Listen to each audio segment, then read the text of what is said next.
हरियाणा में 47 के बाद कोई दंगे नहीं हुए थे।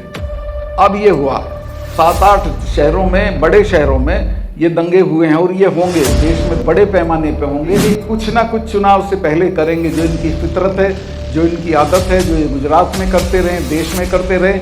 ये राम मंदिर पे गोला फेंकवा सकते हैं, ये किसी बीजेपी के बड़े नेता का कत्ल करा सकते हैं। मैं जाट एरिया से आता हूँ, वहाँ एक कहावत थी कि जाट का तो हिंदू क्या और मेव का मुसलमान क्या। क्योंकि जाट ट्रेडिशनल सेंस में हिंदू नहीं होता। उनमें दंगा हुआ है। प्रधानमंत्री की क्लिप जिनमें वो कहते हैं कि वोट डालने जाओ तो पुलवामा के शहीदों को याद रखना। मैं भी देश के लोगों से कहना चाहता हूँ कि इस बार वोट डालने जाओ तो पुलवामा के शहीदों को याद रखना।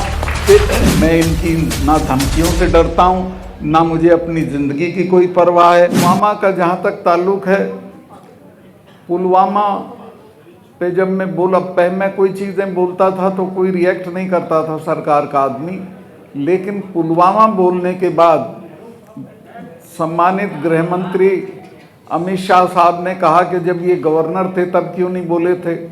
तो मैं उनकी याददाश्त खुरचना चाहता हूँ कि मैं पुलवामा होने के 2 घंटे के अंदर अंदर मैंने 2 चैनल्स को इंटरव्यू दे दिया था और ये कह दिया था कि इसमें हमारी भी गलती रही है, हमारी नाकामयाबी रही है, जिसकी वजह से ये हुआ।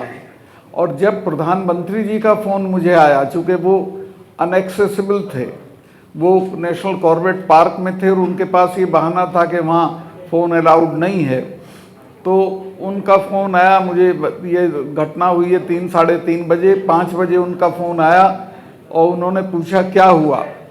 तो मैंने बताया कि साहब इस तरह से हमारे इतने जवान शहीद हो गए और ये हमारी गलती की वजह से हुआ, हमारी लापरवाही की वजह से हुआ। तो उन्होंने मुझे तत्काल कहा कि सतपाल इस पे बिल्कुल चुप रहिए, कुछ मत बोलिए। फिर 2 घंटे बाद नेशनल सिक्योरिटी एडवाइज़र जो हैं अजीत डोभाल साहब, वो मेरे क्लास फेलो भी रहे, लॉ में हम साथ पढ़ते थे, उनका फ़ोन आया कि सतपाल भाई इस पे कुछ बोलना नहीं है आपको। मैं समझा शायद ये कोई जांच वांच कराएंगे, तो मैं उसको प्रिजुडिस नहीं करना चाहता था, मैं नहीं बोला।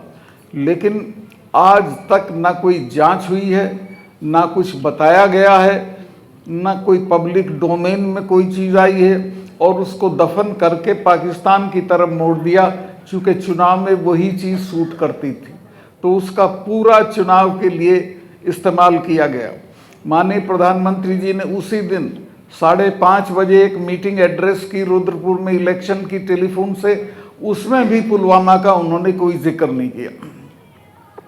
जहाँ तक पुलवामा के नताइज का ताल्लुक है, वो बहुत भयानक है। पुलवामा के होने के बाद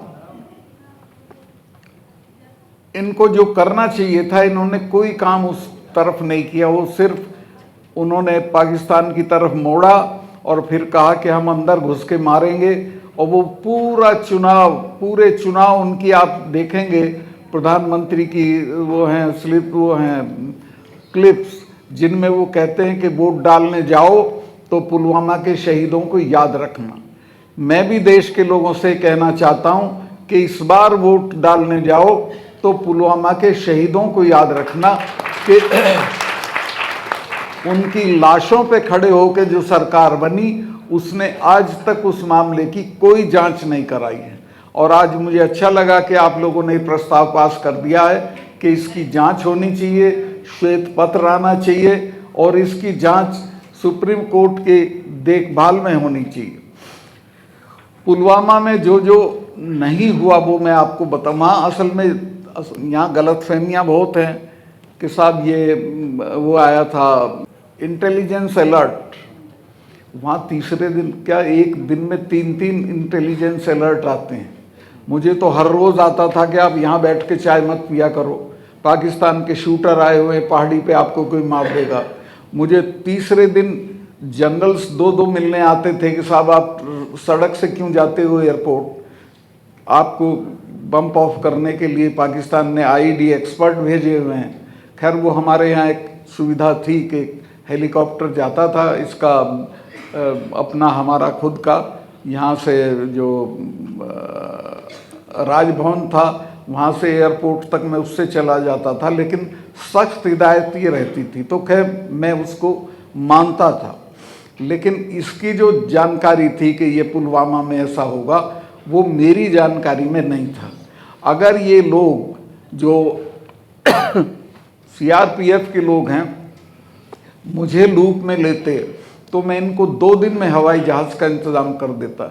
इनकी एप्लीकेशन 4 महीने तक पड़ी रही होम मिनिस्ट्री में कि साहब हमको इतना बड़ा कॉन्वॉय है वो नहीं जा सकता, अदरवाइज़ उसके लिए 5 जहाज़ चाहिए।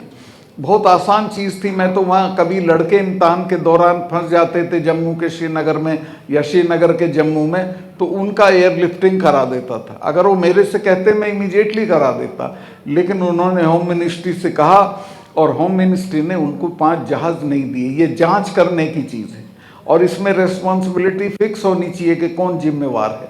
अगर ये कॉन्वॉय नहीं होता और उससे जहाज से ये लोग आए होते तो कोई जान का नुकसान नहीं होता। इसमें ये भी एक गलती हुई। मैं गया था उस जगह जहाँ ये विस्फोट हुआ था, उस एरिया में 10 किलोमीटर की दूरी पे दोनों तरफ 8-10 लिंक रोड मिलती हैं मेन हाईवे में, एक भी मैन नहीं थी, कहीं भी कोई जिप्सी नहीं खड़ी थी ट्रैफिक को रोकने के लिए कि भाई हमारा कॉन्वॉय जा रहा, आप इसमें मत आइए। जबकि हमारी जो फोर्सेस आती थी तो मैं श्योर करता था कि उस दिन कोई सिविल ट्रैफिक हाईवे पे नहीं जाएगा, और उसका नतीजा ये था कि सेफली चले जाते थे। उस दिन कोई मैनिंग नहीं थी, कोई उसका क्या बोलेंगे सैनिटाइजेशन नहीं था सड़क का, और वो गाड़ी आई और बेफिक्री के साथ जाके उसने टक्कर मारी और शहादत हो गई हमारे जवानों की। और अब तक उसमें किसी भी आदमी को जिम्मेवार नहीं ठहराया गया, क्योंकि इतनी लैप्सेस हैं उसमें कि बहुत सारे लोगों के सर रोल होंगे, लेकिन अभी तक कुछ नहीं किया गया है। मैं उनको, माननीय गृह मंत्री जी को ये कहना चाहता हूँ कि उस वक्त के मेरे 2 बयान देख लें जो मैंने उसी वक्त पुलवामा होने के 2 घंटे के अंदर अंदर 2 इंटरव्यूज़ मैंने वहाँ एक चैनल को, 2 चैनल को दिए थे कि ये हमारी गलती से हुआ है, इसमें हम जिम्मेवार हैं। हम उनको जहाज़ दे देते तो ये नहीं होता, लेकिन वो उसको एक्सेप्ट करेंगे तो दिक्कत होगी, कोई ना कोई जिम्मेवार ठहरा दिया जाएगा। तो ये देश की सिक्योरिटी के साथ इस स्तर पे खिलवाड़ हुआ और अभी भी हो रहा है। अभी पता नहीं कहाँ कहाँ क्या क्या होगा। मेरे बहुत सारे अंदेशे हैं मेरी, और ऐसे ही नहीं है, मेरी जानकारी है कि ये कुछ ना कुछ चुनाव से पहले करेंगे। जो इनकी फितरत है, जो इनकी आदत है, जो ये गुजरात में करते रहे, देश में करते रहे, ये राम मंदिर पे गोला फेंकवा सकते हैं, ये किसी बीजेपी के बड़े नेता का कत्ल करा सकते हैं, ये अपना भारत पाकिस्तान की मेरी डेफिनेट जानकारी है कि हमारे एनएसए दुबई क्यों जा रहे हैं बहुत जल्दी, वहाँ पाकिस्तान के जनरल से बात करते हैं और मिली जुली कुश्ती करेंगे कि हम 4-5 दिन के लिए घुसेंगे, फिर हम आ जाएंगे, आप रिटेलिएट मत करिएगा। तो ये भी हो सकता है, पाकिस्तान वाला भी। तो इस तरह की चीज़ें होंगी, तो इसके लिए हमको अपनी जो जनता है उसको सावधान करना पड़ेगा। ये सांप्रदायिक तनाव वाला तो मुझे अंदाज़ा था पहले से। आप लोगों को मैं एक बात बता दूं, चूँकि मैं जाट एरिया से आता हूँ, वहाँ एक कहावत थी कि जाट का तो हिंदू क्या और मेव का मुसलमान क्या।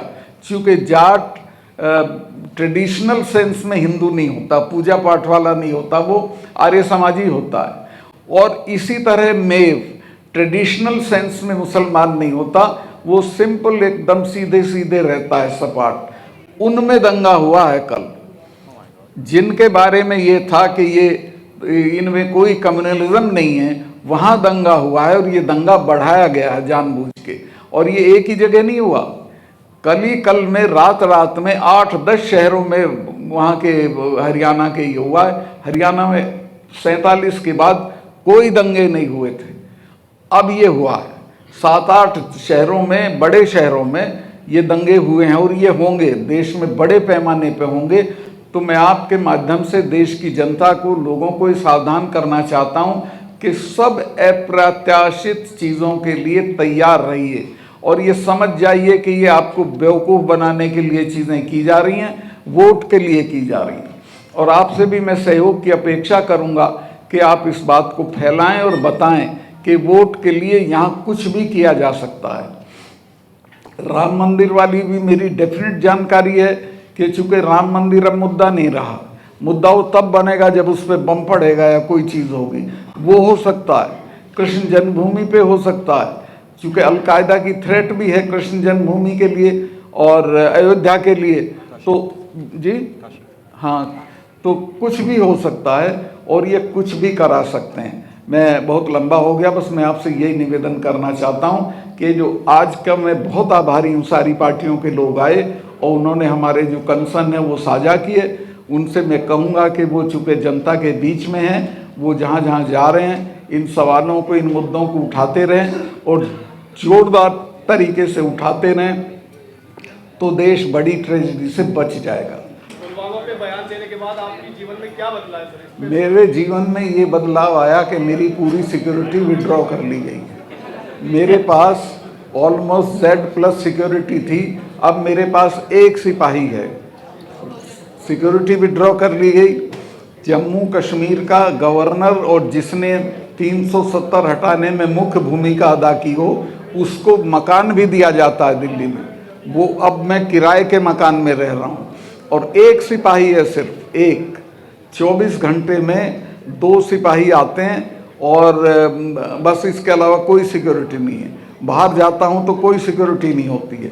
ये बदलाव आए हैं। लेकिन मैं चूँकि उन एरिया से आता हूँ जहाँ खौफ नाम की चीज़ नहीं होती है, मैं इनकी ना धमकियों से डरता हूँ, ना मुझे अपनी ज़िंदगी की कोई परवाह है। और एक चीज़ और मैं आपके जरिए कह दूँ, कोई भी अटेम्प्ट अगर मेरी ज़िंदगी पे होता है तो मेरे लोग इनसे ऐसा बदला लेंगे कि याद रखेंगे। चूँकि रिटायर तो इनको भी होना है, उसके बाद ये भी नहीं बचेंगे, तो इनको सावधानी के साथ डील करना चाहिए मुझे। Thank you.